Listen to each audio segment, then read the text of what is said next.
Hi, I'm Bonnie Durante, co-founder of the Society for Mitral Valve Prolapse Syndrome. Some of you already know me. Maybe you've been to support group meetings, seminars, talked to some of you on the phone, emails. But anyway, I've been on YouTube before, and here I am again. And this time what I wanted to do is just give you some statistics that are very unscientific, actually. We did a survey with our newsletter subscribers a few years ago, asking them what symptoms they had. And as I said, it is non-scientific, and doctors would probably laugh about it, but this is a good way to just see what people with MVP syndrome are suffering from. And it will make you feel like you're not alone. So bear with me, because I'm going to have to kind of read these one at a time.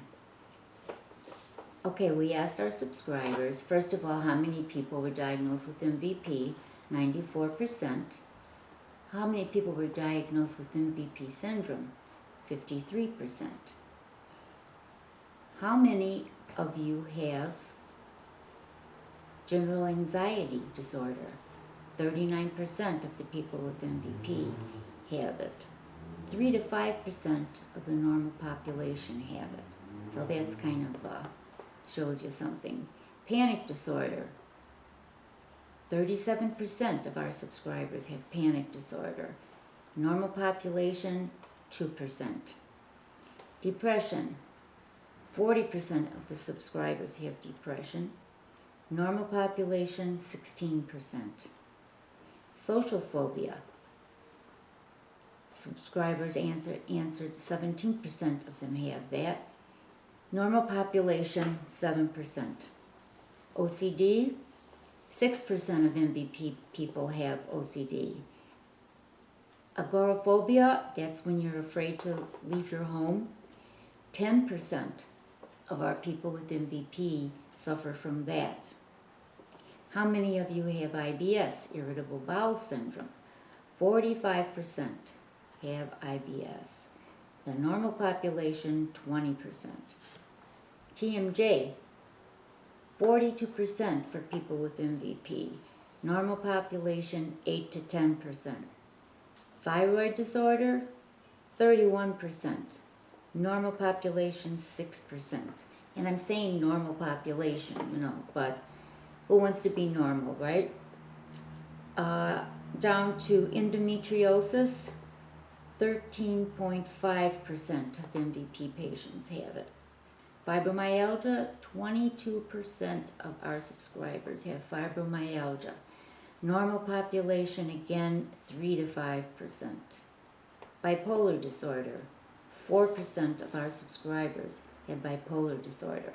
And I don't want to scare you about bipolar disorder. We have no idea whether that has anything to do with MVP syndrome. It's just become interesting that a lot of people that we talk to have been diagnosed with mitral valve prolapse and also bipolar disorder. We don't know if these diagnoses are not correct, maybe they're confusing one for the other, or if there is some kind of an association with mitral valve prolapse syndrome and bipolar. So that's going to take probably a long time for the researchers to figure that one out. Migraines and other headaches, 40% of our MVP people have them. 16 to 17% normal population have them. Scoliosis, 32.5% of our subscribers with MVP have scoliosis. Normal population, 2%. That's a big one.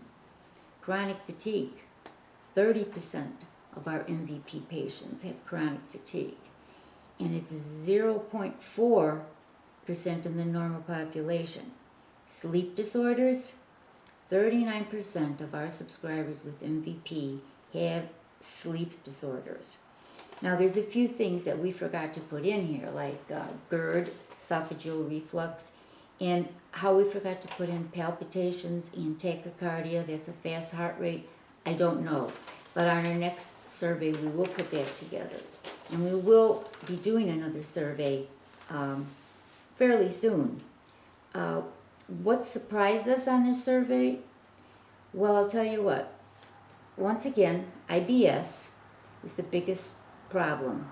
And we know that. We hear that every day. We just wrote an article in our newsletter about that. Thyroid disorder was next with 25%. And we're hearing that more and more, talking to mostly women, but some men also, who after being diagnosed with MVP later on down the line, sometimes they're diagnosed with thyroid disorder. That happened to me. That happened to one of my daughters. Fibromyalgia was the next biggest with 13%. And so that's a lot. We hear from a lot of people with fibromyalgia. TMJ, 13%. And we hear from quite a few people that also have TMJ. What surprised us is when we took this survey a few years ago, only 2% of people have been diagnosed with MVP syndrome / dysautonomia. Now here today, you heard me say 53% of people have been diagnosed with the syndrome and or dysautonomia. So we're accomplishing something. It seems that more physicians are becoming aware of this and learning how to treat it. That nearly not enough, and I'm positive that the majority of people watching this right now have not found a doctor that understands this syndrome and know how to treat it. It is getting better, so, just hope we live long enough to see it, or me anyway. We want to hear from you. We would like to hear what you would like us to talk about.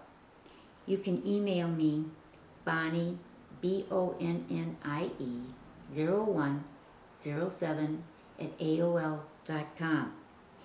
We would also like to hear your stories and tell us if we have permission to print them in the newsletter. That would be great. We also are going to be having a fundraiser, and we'll probably be making some DVDs and putting them out there for you to purchase. I wish we could send all of our information free. We can't because we're a nonprofit charitable organization. But talking about free information, if you go to our website, you can click on the link for free information, and we'll be happy to send you that either by email or to your home. So do that. Our website is pretty easy to remember, mitralvalveprolapse.com. Again, my email is BONNIE0107 at AOL.com. And I guess I forgot to tell you my name, which is Bonnie Durante. My 3 children and I all have this syndrome, and we started our group actually almost 20 years ago. So we're still going. We haven't had a lot of help. There's nobody else that has an organization like us. So we really would like your input, and tell us what you want us to talk about, and we'll do the best that we can. Thanks.